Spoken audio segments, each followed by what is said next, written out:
Hello, everybody. Welcome in to the Basketball Bulletin. Happy to see you all here. We've got a lot going on around the NBA, the trade rumors, free agency, the draft, all of that to get into here tonight. If you haven't done so yet, please make sure you hit the subscribe button right here on the channel. Joining me, it's Donnie Freeman. Donnie, happy Saturday night. How are you doing? Doing good, man. Yourself?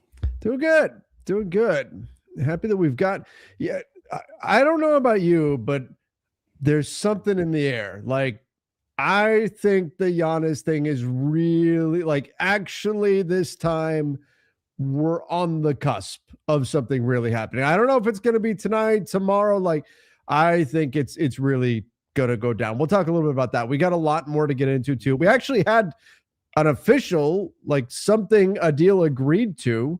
The Phoenix Suns agreed to a deal with Colin Gillespie. We'll talk a little bit about that. There's a number of different rumors going on out there for us to get into tonight. So I'm excited because we know the draft is just a few days away, free agency right behind that.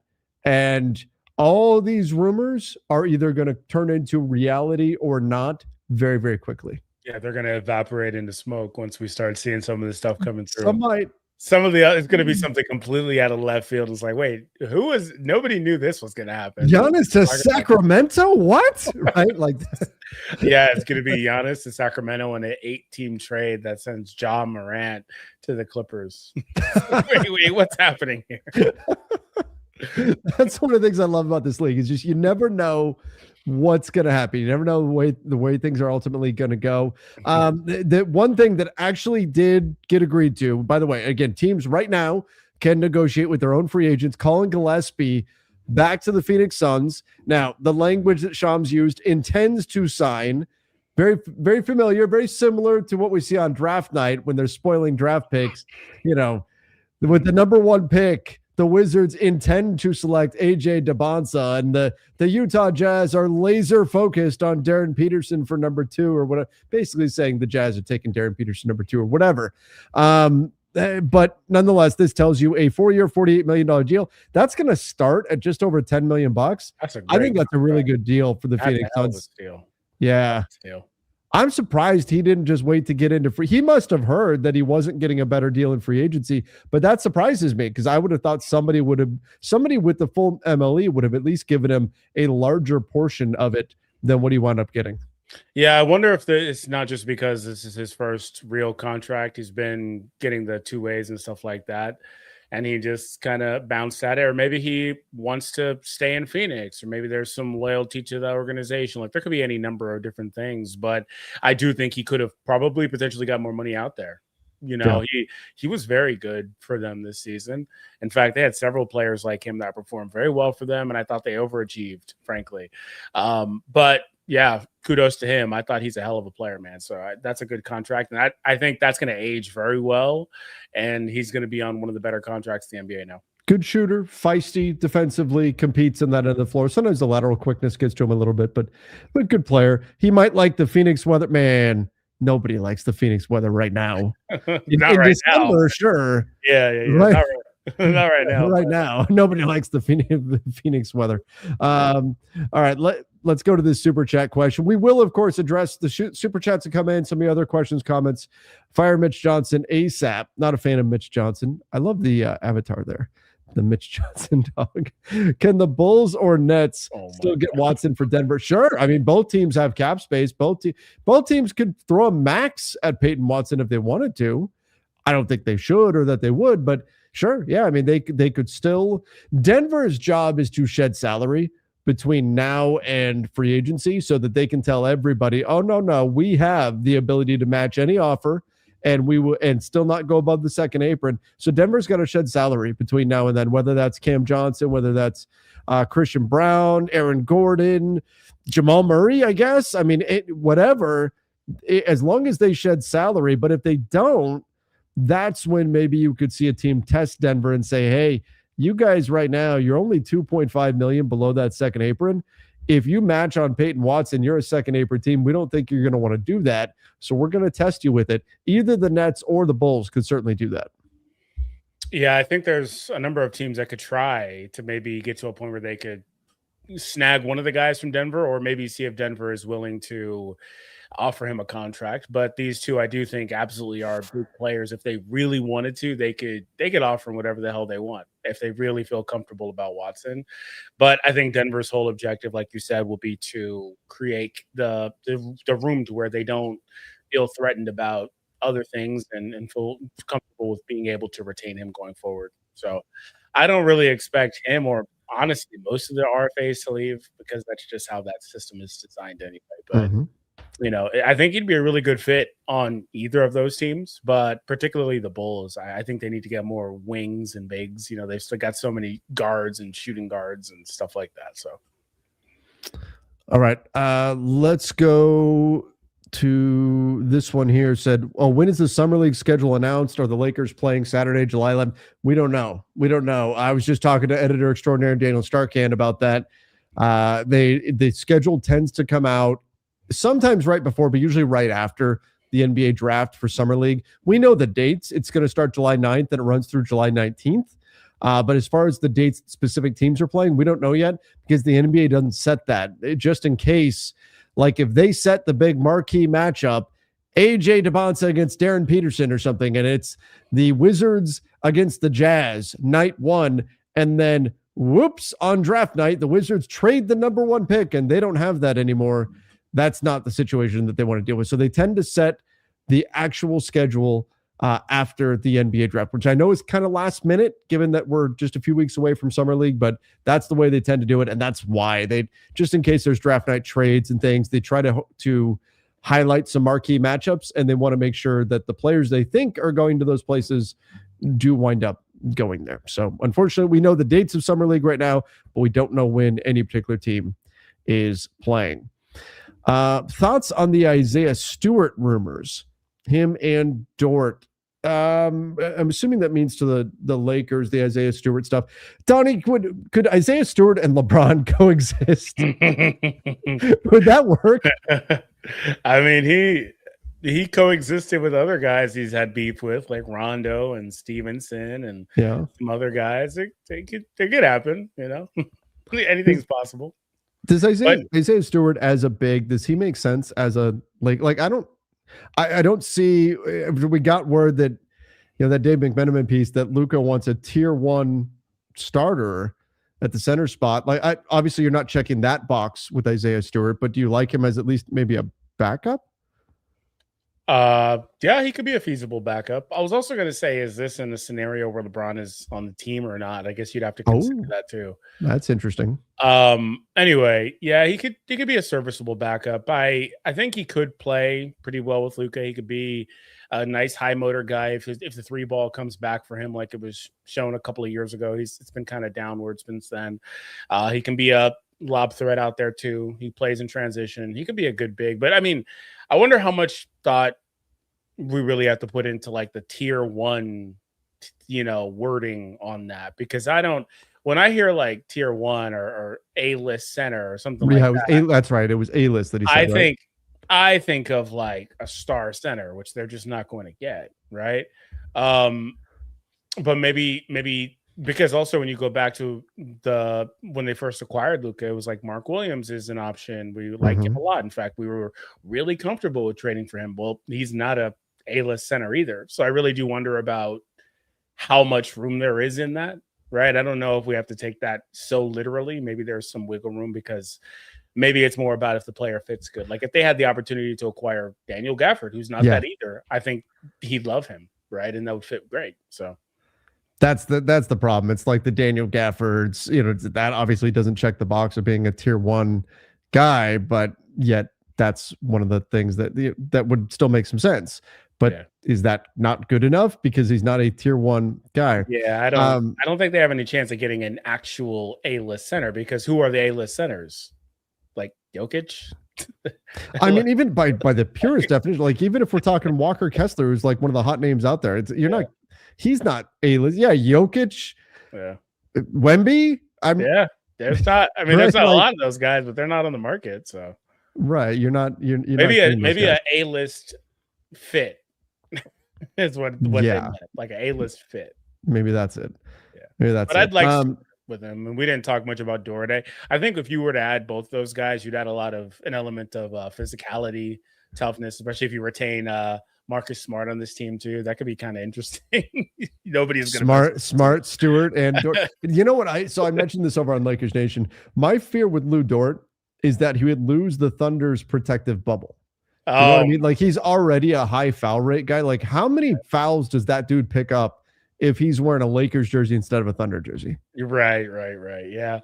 I don't know, man. And non-Lakers fans are probably laughing because their Lakers get a great whistle, all that, but that seems to be more in foul drawing than foul committing. Yeah. I don't know, but that could be pretty interesting though. I think it'd be a nice identity shift for this team where they lean more into physicality and stuff like that. So it wouldn't hurt for them. And both those guys can fit long-term around Luka. So all right, let's talk real quick about the Giannis situation. So the Miami Heat, the consistent package, it's sounding more and more like Miami, but Boston is not out of this thing. Boston very much not out of this thing. Tyler Hero, Kello Ware, Jaime Jaquez. There would have to be other salaries in. Maybe it's Nikola Jovic. Maybe it's Kasparis Yakashonis. Maybe it's Pelle Larsson. This is from Michael Scotto of Hoopsite, by the way. However, this Pistons being a third or fourth or fifth or whatever, the Pistons being involved in the deal is sounding like there could be some truth to this. And the Pistons would be getting most likely Tyler Hero in this. Sick. And then they could send out Isaiah Stewart, Ron Holland, Duncan Robinson. I think they shouldn't lose shooting, but nonetheless, there's some pieces that they could try to send out. Tyler Hero to Detroit, I think it makes a lot of sense. And maybe a sigh of relief for Pistons fans. You didn't notice the 21st pick mentioned here. I know that's a pick that a lot of Pistons fans are high on. I do like Tyler Hero's fit in Detroit.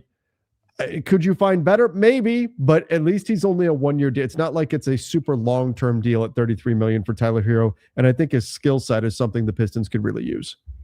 Yeah, his shooting off the dribble, particularly, I think is going to be a welcome sight for that team. His ability to get to the basket, his playmaking. He's going to be a really nice pickup. It's just kind of interesting because if you go back a couple of years now, they had another guy like that, but they decided to put the ball more in Cade's hands, and the other guy kind of got marginalized and stuff like that. So it's interesting to see them kind of spin the block and say, actually, we do need more of a secondary creator out here. We can't really rely on, Karis LeVert, et cetera, to be the primary guy for us. But yeah, that'd be a really sick pickup if they're able to add a Hero. And I do think they would try to retain him for the long term. And he's old enough or just the right age to be a part of what they do, for a long time here. So I think they'd try to retain him. There's also some interesting kind of counter reporting that we've had going on. First it was, well, the offers aren't good enough for the Bucks to accept. And then the next day I talked about, I think it was last night, that there's the report that, well, no, the Bucks are unrealistic. They're asking for way too much. And I've even seen the idea floated that the Bucks, one of their goals in this situation, specifically if they send it to Miami, that Giannis really wants to get to Miami, one of their goals is to try to gut the Heat to such an extent that the Heat would not be able to contend, because they don't want the Heat to be able to do what they couldn't do and build a contender around Giannis right now. I don't know if they would go that far, go that, team petty. We did get some of that when Brooklyn was trading Kyrie Irving, they refused to send him where he wanted to go. And that happened to be the Lakers. But I don't know if the Bucks would go that far on the side of being petty as to specifically have the goal of making sure Miami would not be able to contend with Giannis. But there does seem to be that kind of, it's getting to be a very hostile environment. Let me say this, between Heat fans and Bucks fans, and they both think the other side is a complete group of idiots that has no clue what value is in the NBA. And it's been entertaining to watch the chaos at the very least. Yeah, I think that's something that is definitely pretty interesting the way that they're handling all of that. They clearly are doing what's right for them as a franchise, and you want to call it petty or not, that's that they're trying to get as much as they can back. And you're not going to get another Giannis, and you're certainly not anytime soon anyway. You're certainly not going to get another Giannis that you can trade as well. So you got to make sure that you make the most of it. And I understand that, but at the same time, I feel like they've been a little bit petty this whole time too. Because if you go back again towards the end of the season, they're like, "No, we're not going to let you play." And yeah, you could write it off as like, "Oh, if he gets hurt, that ruins his market, etc." Which is also true. But I think they were just like, "Nah, nah, nah." Like that's true, but nah, we're just not gonna let you out here, bro. Because he had to petition and all that stuff, and they just wouldn't let him play. Which is funny considering the league's anti-tanking rules and all that stuff. Right. So, But they just didn't want him getting hurt. yeah, yeah, supposedly. I mean, they did. They didn't want him getting hurt. You're right, but like, they also it's were like nah. shutting down Russell Wilson just to make sure he doesn't get hurt and then wind up No, they were guaranteeing like, the next nah, year of his you played contract. your. Yeah, they say you played your last game in Milwaukee, buddy. That's the go sit over Yeah. there. Come on. Yeah, you want to be in Milwaukee, but you don't want to be a Buck. That okay? Well, there you go. What was all that about? That was the craziest thing I've ever seen. Like the dude, every time you try to not be the bad guy, you wind up making it even worse and being the bad guy. Like just rip the Band-Aid off. Yeah, just rip the Band-Aid off. That is the craziest thing I ever seen. If you guys don't know, there was like this report or something that went out yesterday saying Giannis, he wants to be in Milwaukee, he just doesn't want to be on the Bucks, which is like what? It's like who does he want to play for at that point? Like their G League team or what's happening here? It's like he's trying to get the girl to break up with him. That's really what this is. He's done. He wants out. But he doesn't want to be the one to do it. He's trying to get the girl to break up with him so that he doesn't have to be the bad guy. Yeah, it's so that's what's going on here. Check this out, though. So despite some executives around the league assuming it'd be a foregone conclusion, the Bucks would try to flip Brown. It's not a certainty. The Bucks would consider keeping Brown. Hoops, I would see what this is, Donnie. You know what this shit is? Keep going back and forth, back and forth. You know why? It's because no one wants anyone to know what they're doing, right? That's why you get the Sacramento Kings love Darius Akov. He's not getting past 7. And then what comes out a day later? No, we don't. No, we don't love him. No, we're fine with whoever gets there, right? Because you know what happens is instantly the Nets at 6, right? Go, or the Clippers at 5 go, oh, Sacramento, you love Darius Akov? Maybe we'll just take him unless, you give us stuff and you trade up to get him then, right? Anytime anybody knows what it is you're trying to do, they're going to use that as leverage against you. The Bucks try to go flip Jaylen Brown. Oh, we heard you don't really want Jaylen Brown that much. That everybody knows you're going to trade him. So I'm only offering this much, right? It's going to be used as leverage against you. So the Bucks have got to put out there, no. We definitely might keep him. We love the idea of keeping Jaylen Brown. If you want him, you got to come with a really strong offer because we love Jaylen Brown in Milwaukee. It's just all these reports and counter reports in this insane, wonderful, beautiful, nauseating leverage game that we have in the NBA. Yeah, they're all going back and forth in their tug of war for the leverage is what it is. And they're trying to establish, oh, hey, we love this player. Oh, we wouldn't trade this player. Oh, if you want this player, you're going to have to buy him from us for a really high price. But, we love all this stuff. And if we also get this guy in-house somehow, we got to make it known that we loved him all along. We didn't want to move him, so we didn't attempt to move him if a trade falls through. We got to make sure that we got everything, cover all our P's and Q's. But I don't blame them. This is how all these teams operate, particularly at this time when, again, everything is supposed to be shrouded in mystery. You don't want the other teams to know what you're doing. And, particularly with like the draft, you definitely don't want teams to know because then you get teams that are bold. If they know what you're going to do, they'll make some moves and put themselves in a better position to either usurp you or get themselves because they know you're going to take a certain player. They'll be like, okay, well, we can move back a slot because that player will still for sure be available. So I'm trying to think. There was a very famous example of that happening where it got out who somebody was going to take and a team jumped up and they were able to extract something. I can't remember who it was. I want to say Orlando was involved. I'd have to go back and look, but it does happen in the NBA. So teams don't want that. They don't want it out there, what it is that they're doing. Should the Blazers miss? By the way, the Blazers also interested in Giannis. I don't think he wants to go to Portland. but they're interested in Jaylen Brown. The Clippers also reportedly interested in Jaylen Brown and maybe willing to give up the 5th pick in order to get. Although if I'm the Bucks and there's a Giannis trade and the 5th pick is involved, aren't I just saying I want the 5th pick? It'll be interesting to see how all of that, ultimately plays out. I agree with you. So let me get into a couple of our chat questions here before we move a little further forward, because there was some really interesting stuff in the piece that Jake Fisher just put out, including some potential draft targets. Donnie, you're going to have to help me with this one, though. I'm lost. 25th annual World Martial Arts Tournament. Mr. Satan. How do you say that? That's Hercules without an S? Is it Hercules? Is it Hercule? Hercule. That's how you say it, Hercule? It's just Hercule. Versus Lou Dort. Who y'all got? The champ, man. You got to take the champ. The champ. Yeah. He's not losing, man. You got to take him. He's gonna get it. He's gonna get it easy. That's the hero of Earth there, man. I did a quick Google search when I saw this question. I was like, did he misspell Hercules? Like what is this? And I saw a little bit and I went, oh, Donnie will know. Okay. Yeah, that's Dragon Ball, man. You gotta have to watch Dragon Ball one of these days. I'll have to.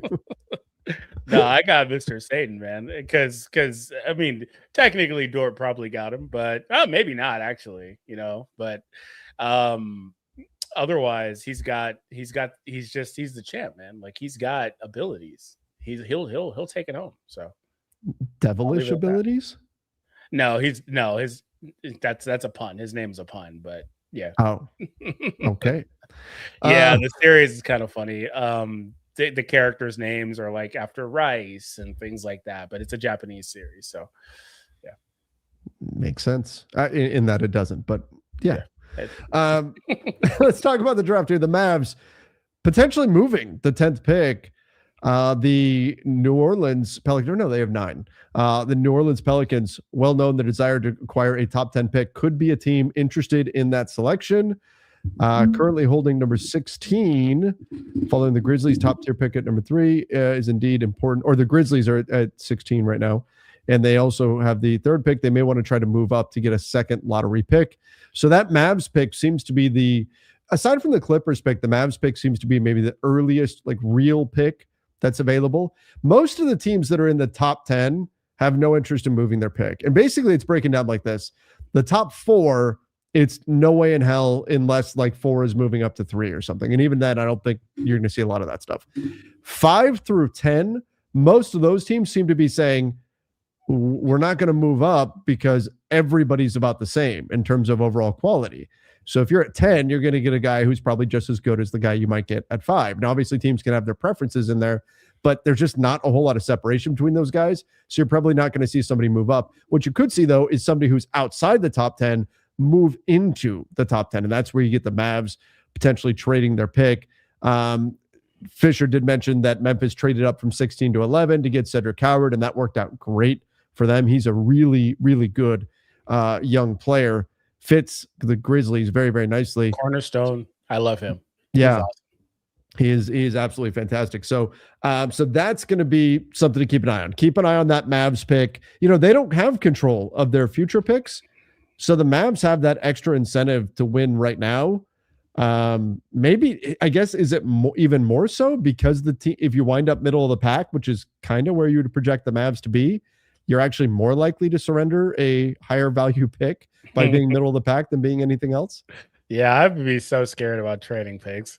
And I'd also be scared about having traded picks, in the past, because they're just going to, it doesn't matter. Like we just saw that you traded those picks in the past. They're just going to get absorbed into this new style. So I would certainly be worried about that. What's interesting is, I heard somebody say today, and I don't remember who it was. Maybe it was Sam Vecini. I don't know. I was watching a show and mentioned that some of the buzz around the league is that nobody wants to trade picks after 2030 because that's when the rules are going to change. They're going to be reevaluated anyway. These draft reform rules are going to get reevaluated in 2029. And so teams are very reluctant to trade any picks after that because they don't know what the rules are going to be at that point, and it could wind up being disastrous. Who knows what happens? But that the other side to that is that pick swaps are actually becoming more valuable now because it's that much more likely that a pick swap will be really good. So, for example, like if you know a swap is in play, or you could be losing your pick, there's not a whole lot of incentive to lose games. Well, you don't have to lose nearly as many games to surrender a high quality pick now. If you have a pick swap in play and you finish with the 10th worst record in the NBA or the 9th worst record in the NBA, you still have a pretty good shot of moving all the way up. And that pick swap could trigger. Next thing you know, you're handing over the second pick. Whereas if you had the 9th worst record in the league under the old rules, it was very unlikely that you were actually going to move all the way up unless you're the Dallas Mavericks and Nico's plan is coming to fruition. So that's maybe something worth pick swaps may have just gone up in value because of these new rules. Something worth keeping an eye on here as we get closer to the draft. Yeah, absolutely. I think swaps and protections, all that stuff is going to be leveraged heavily now. Let's go to a super chat here. Said Luca the Don Corleone has put out word to the Lakers organization, specifically Pelinka, get me my Sharks or you're going to sleep with the fishes. Yeah. You like the profile picture? I like it. It's Luca there with the hat on. The Don. Gangster. Literally. So I do think, there's a little bit of pressure on the Lakers right now, given the reporting that essentially, and it's not, people try to spin it as like, oh, Luka's putting pressure on the Lakers. Are they going to well, basically the way it's been reported is like, they've been promising him, hey, 2026, we're going to make some big moves. Just get ready. 2026, that summer, let's go. People kept talking about last year, the 2027 plan, right? Like that being a thing. Mm-hmm. Everybody I talked to said that there is no 2027 plan. Like that does not exist. That's 100% not true. 2026 plan. This I never clarified on. Is there come to find out it does exist because maybe it's just in 2026 and not 2027. Right, I should have asked the follow-up question like, well, is it a 2026 plan then? But apparently 2026 is when they've been telling Luka they're going to make some big moves. So now, back is against the wall a little bit. I think this is just Luka kind of reminding them, hey, you promised, so let's make good on that, huh? Yeah, absolutely. I mean, if you're gonna promise it, then just gotta follow through with that, right? Especially if you're an organization like the Lakers. And I think they're aligned in that. They both want to be successful, and they both want to put around him the right pieces. It's just how many cycles, I think, is the real question. How many cycles is he going to have? If you consider this offseason one new cycle, will he only get one cycle to build this thing out, or maybe two at the deadline? Things like that. I do wonder about that because it's very hard to turn it all around in this one summer. Mm-hmm. Now, I'm not making an excuse for him. That's just kind of the reality. I'd love for him to go out and get the best possible roster assembled. It's just really hard to do that. But at the same time, you shouldn't have promised it if you couldn't do it. One, assuming that we get to that point. And two, that doesn't matter. You need to go out there and put a team around this guy that he can win with and feel comfortable with. And I don't blame him for that. And they have to be aware of his contract situation and all that stuff. And I don't blame him because he's not doing anything that any other, mega star in their prime has done. Like he's not doing anything special. They all want to win.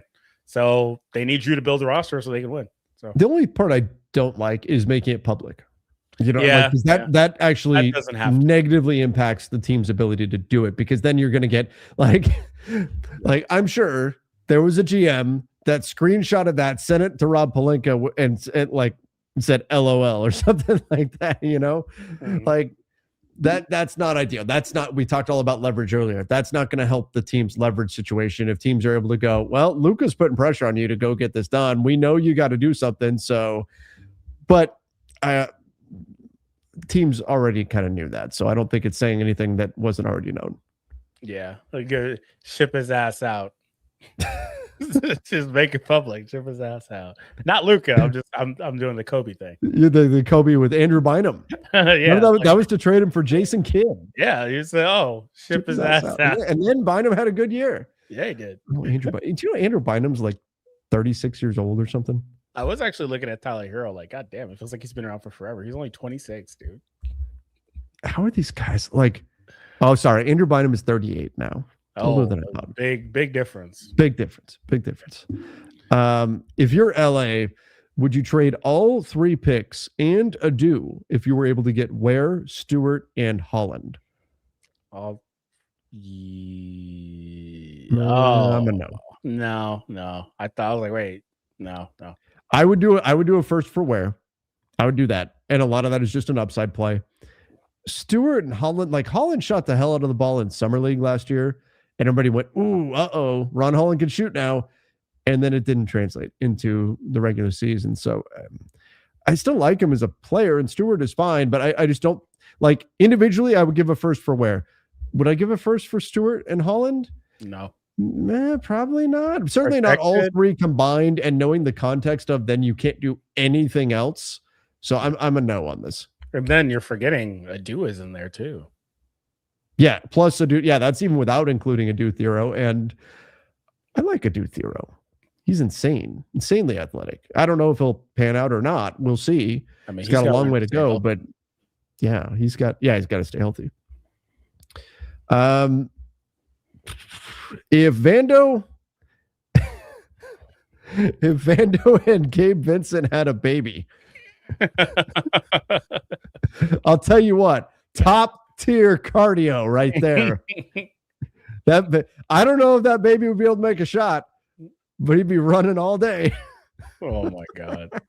A Lou Dort trade is almost bombastically stupid enough for Palenque to pull the trigger. Don't need another 6'4" bowling ball who can't shoot.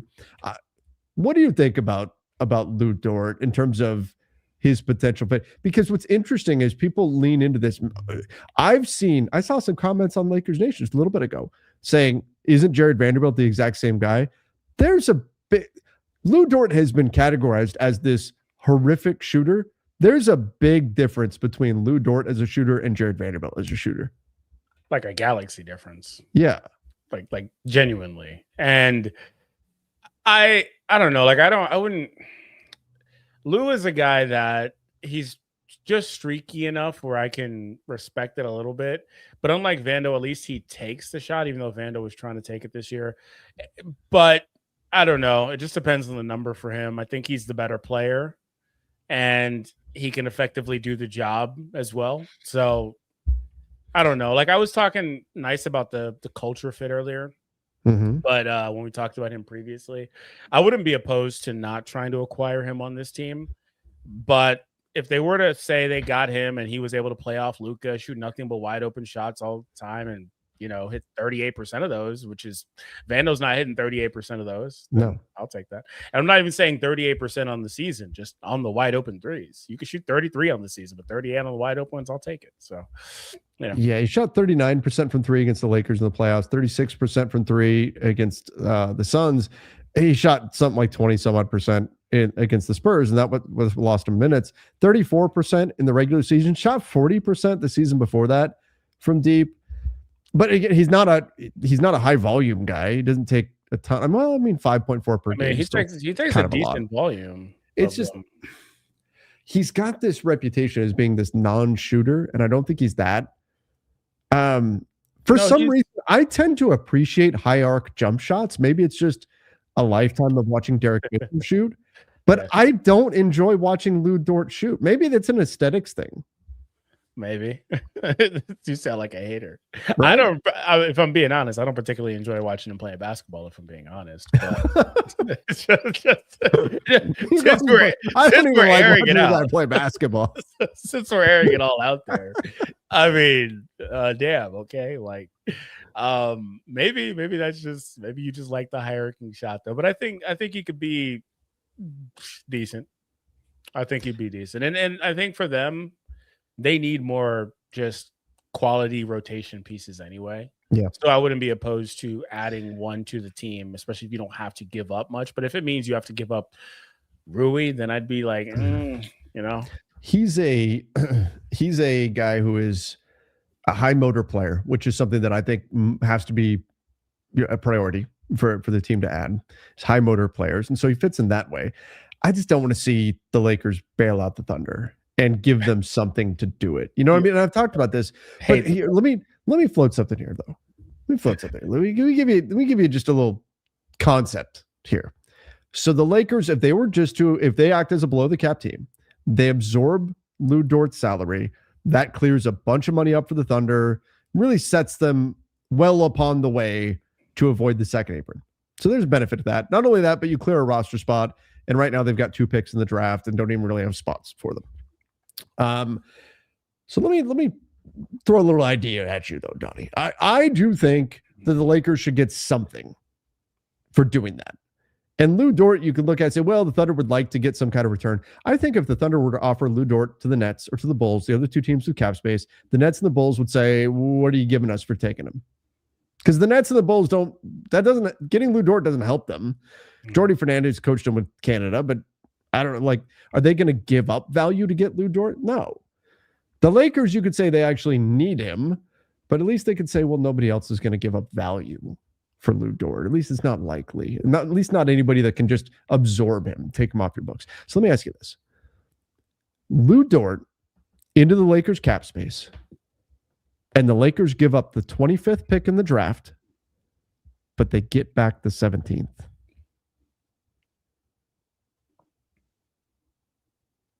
So the Lakers are Lou Dort and 17 for 25.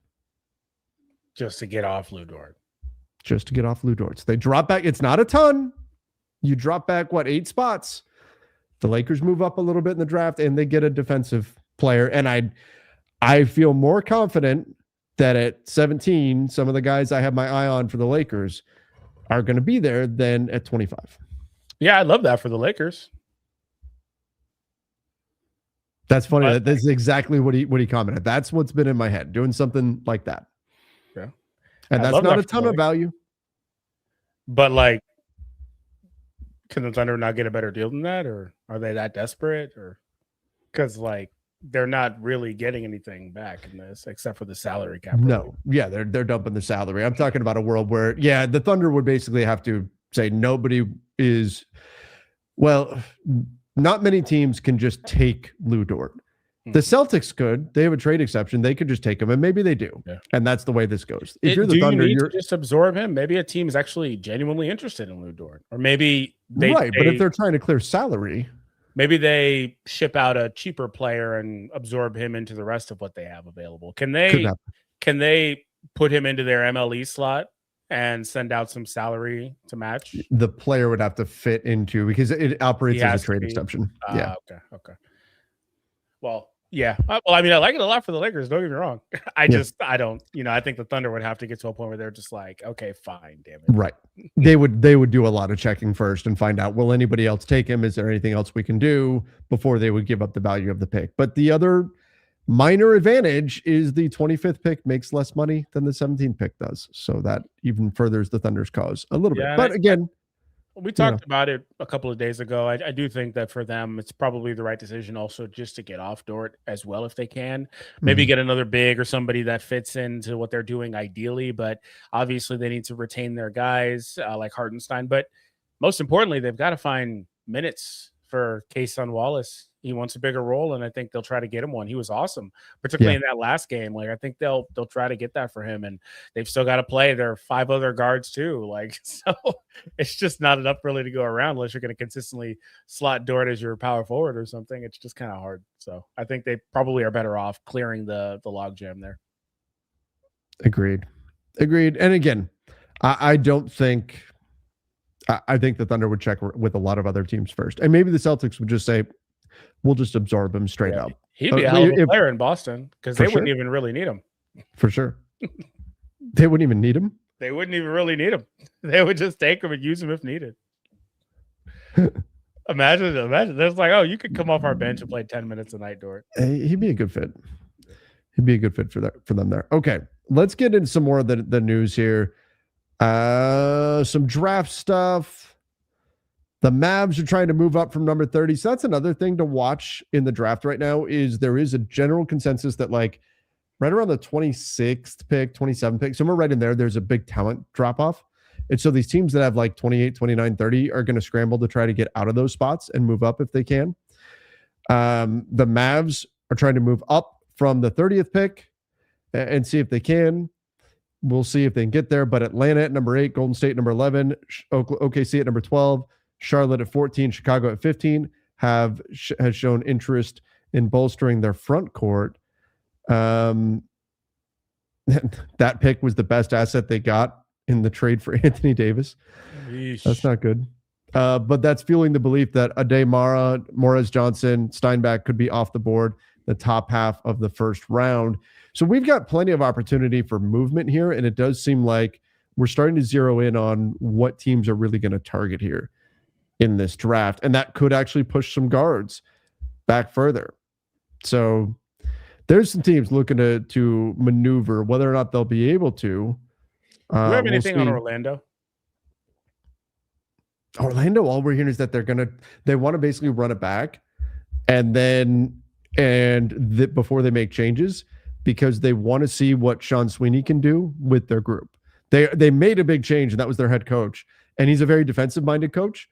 So they want to see how do all the pieces fit under Sean Sweeney, and then make your decisions from there before you start dissecting the roster and shipping out players. Yeah, because we haven't heard much about them just in general. And we did get a comment the other day, and I was like, oh, we'll talk about them if anything pops up, basically. But there's nothing.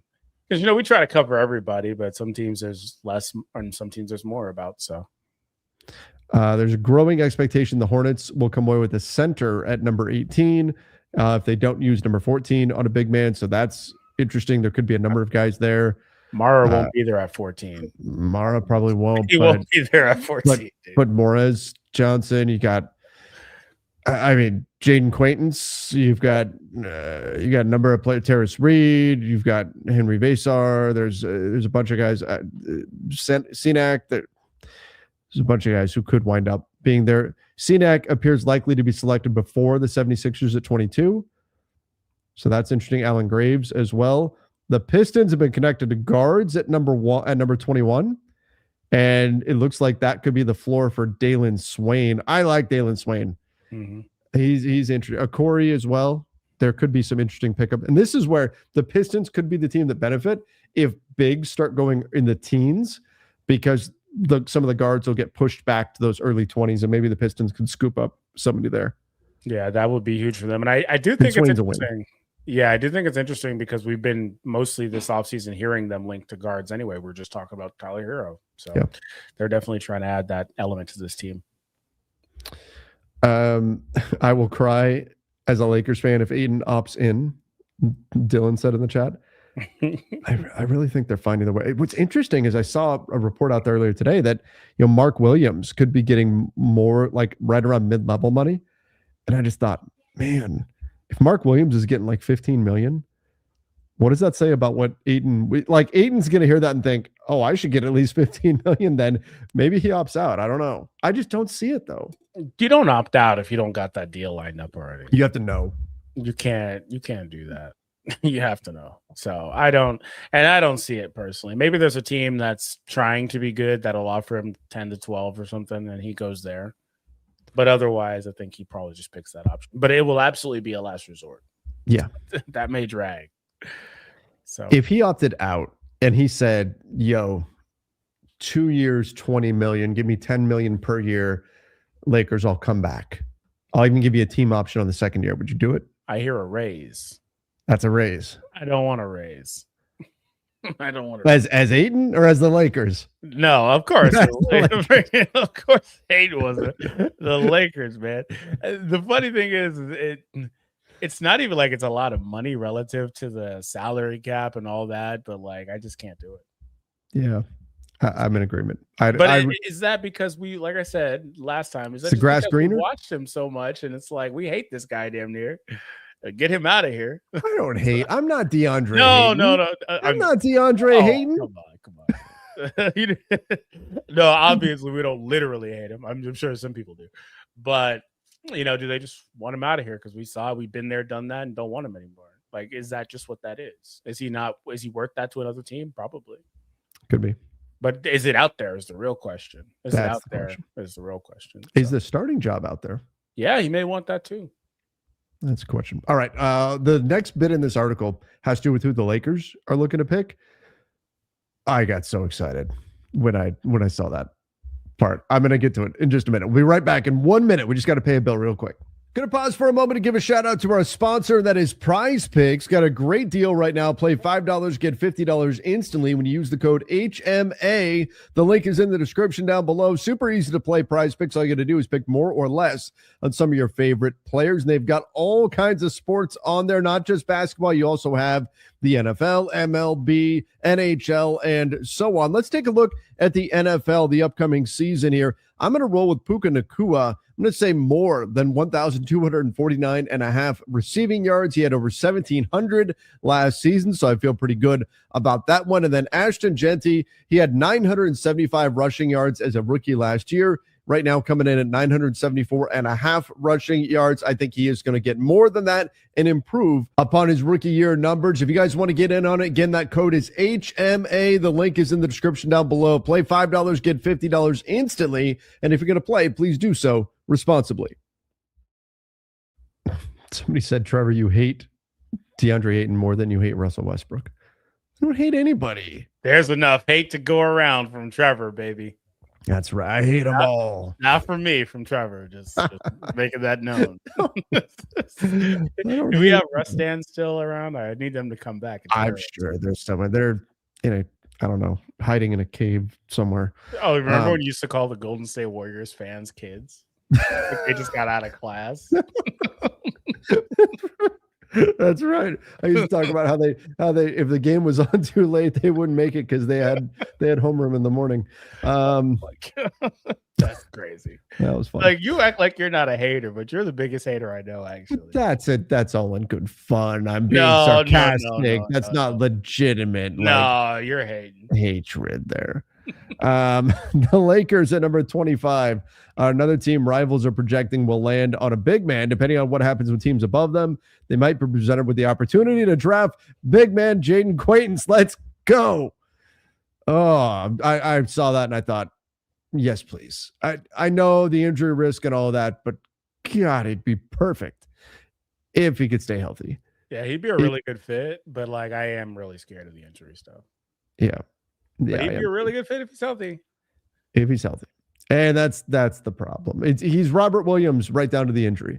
Yeah. But that guy defends at a completely different level if he's healthy. So, but then again, if he's falling all the way to 25, it tells you there's a number of teams that are very scared that he's not healthy. So it wouldn't be a red flag that he's there at 25. Should him being there be a reason not to pick him, a la Dalton Connect? Do they just yo-yo every time they have a draft pick? Oh, we'll take the guy that's falling this year. Oh, wait, no, this time we won't. Wait, we'll do it. Okay, we won't this time. They just yo-yo back and forth. Actually, just don't give them the 17th pick again. That's what I want to see. You were talking about them getting the 17th pick earlier. So, no, don't do that again because they're going to find a way to draft. Oh, God. I hadn't thought about that. Yeah, don't do it. You know what you do? If they get the 17th pick, trade back to 18. That pick's crazy. Like, don't even ask for anything. Just go. I forget even who has 18. Just call them up and say, yo, you want the 17th pick? Yeah, I don't want 17. For what? No, nothing. No, I just seriously, you want to just take it. We're tired of 17. We're just going to switch with you. That's all. Yeah, man, that has me worried. But for him though, I think he'd be really good. And he the injury stuff is really unfortunate though with Quaintance. So I don't know. Yeah. Another big man connected to the Lakers is UConn center Terrace Reed, who has interest in teams as high as the late teens. That's interesting. I mean, he's another big. It's another big. Yeah. The guy I am really concerned about is Vesar. Henry Vesar. There's some real talent there. There's some interesting things that he can do. He can be both a lob threat and a 3-point shooter. He's just like, get that. He's like Steve Rogers. Somebody get that kid a sandwich, right? Like that. He needs to put on a lot of muscle. He's got a long way to go there.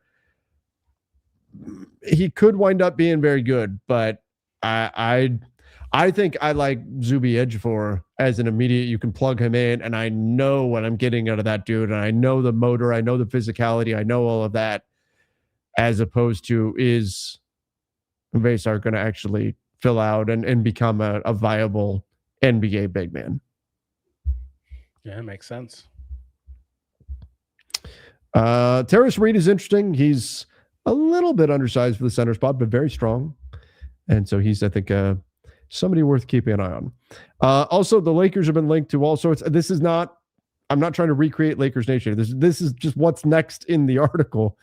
The Lakers have been linked to all sorts of veteran big men, including Mitch Robinson, Rob Williams, though they're going to remain very open about remaining in their incumbent roles with the Knicks and the Blazers. Do you buy the whole James Dolan, I will not write a check to go into the second apron thing? Nah, he misspoke. I think so too. I don't think he understands what that means. I saw somebody present the argument that what he knows and what he's heard is just second apron is bad. Yeah. Without really understanding the intricacies of it. Like they could go into it for a year and then wiggle out of it, you know? Yeah. It's more about it starts penalizing you for being there long term. Yeah. You can go there if you need to, you know, and bounce back out. But for them in the immediate future, the implications on that are, well, you're losing two guys, probably anyway, that played a big role on your title team. You don't want that. So.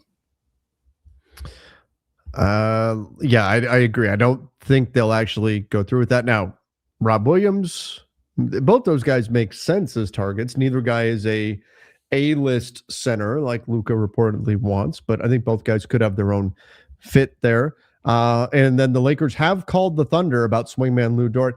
See that if it's the Lakers making the call, that also doesn't suggest that they're going to get a great deal. The deal that I presented, probably unlikely if it's the Lakers pursuing Dort and not the Thunder saying, please take him. Yeah, but they're probably pursuing him with the idea of absorbing him into the sheet. True.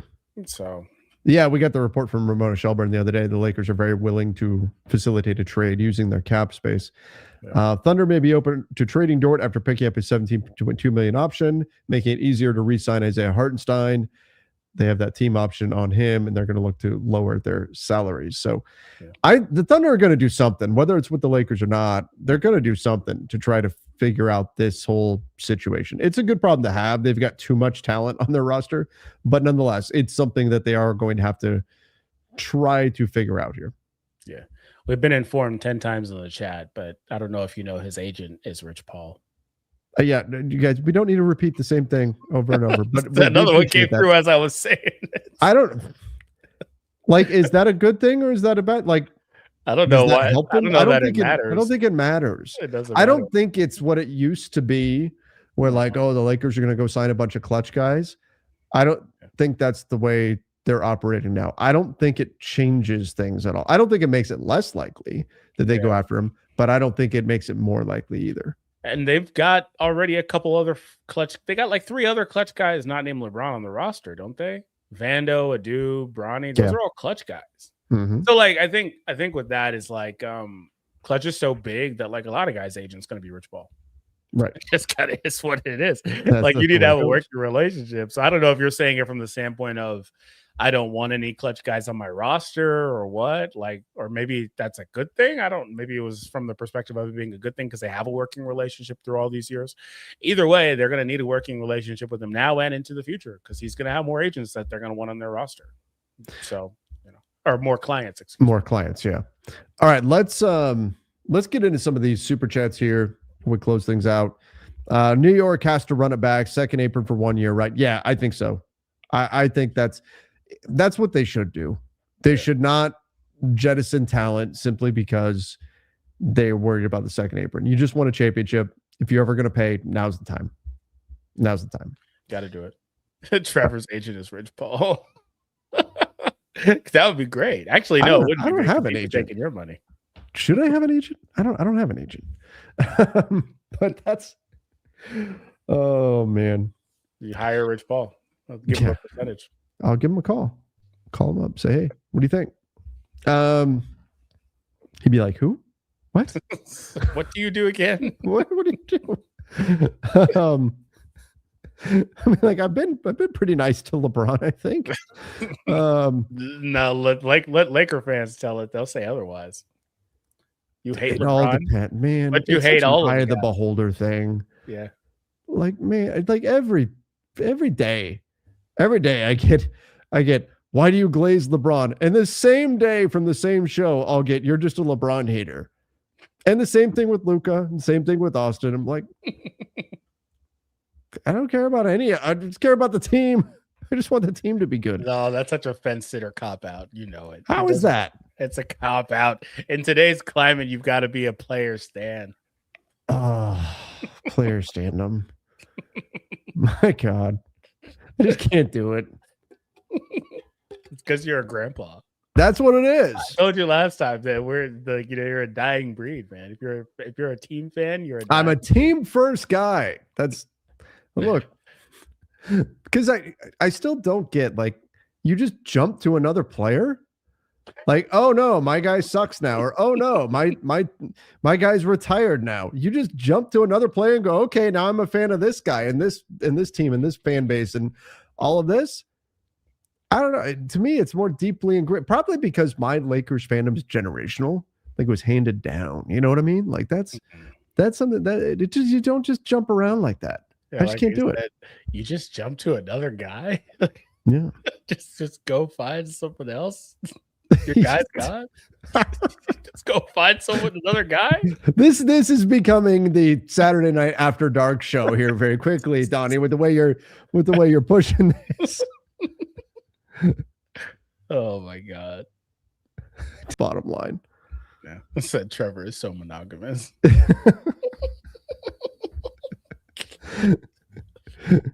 For which camp did the Lakers wanting to get Dort come from? Tell me it wasn't from us.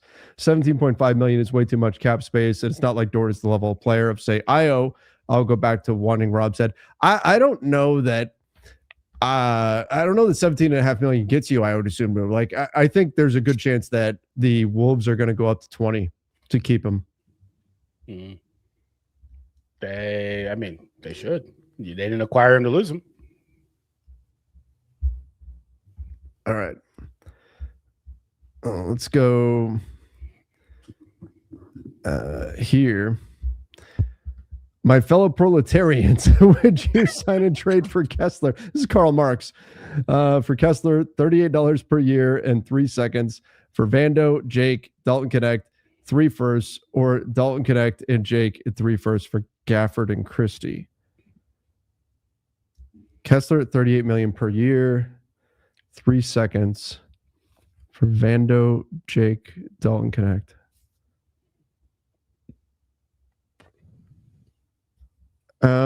Or Dalton Connect and Jake and 3 firsts for Gafford and Christie. I mean, I like Christie. I like Gafford. I think Kessler is the big fish at 3 firsts. Well, they don't have 3 seconds. They don't have 3 seconds to give, first of all. Oh, yeah, that's right. Yeah. They don't have 3 seconds to give. So it'd have to be a first at least in there. Yeah. But I don't want to do either of these, frankly. If they're giving up 3 firsts, I don't want to do that in this type of scenario. That's just me. It's not the worst, though, because you are getting rid of guys that, I mean, who knows with Jake, and everyone hates him. But at least for the other guys are guys that JJ will just not play. So they're just dead weight, effectively. So, yeah. And I know he'll play either of those on any of the other 3 guys that you would get back potentially. So, in fact, JJ loved Max. So,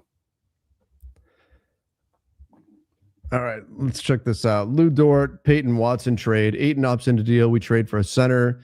Keep Braun, Smart, and Reeves. Would you say we got better? Ayton opts in. We trade. I mean, it depends on who the center is. But if you were to keep your main pieces there, I mean how are you getting Lou Dort though and Peyton Watson? Yeah, you're losing the other free agent guys. Yeah. I don't know they have enough room to keep it out, especially if Ayton opts in. If Ayton opted out, that's going to open up a little more flexibility. Yeah. If they get better, it's slightly. Depending on the center, it just depends who the center is. Yeah.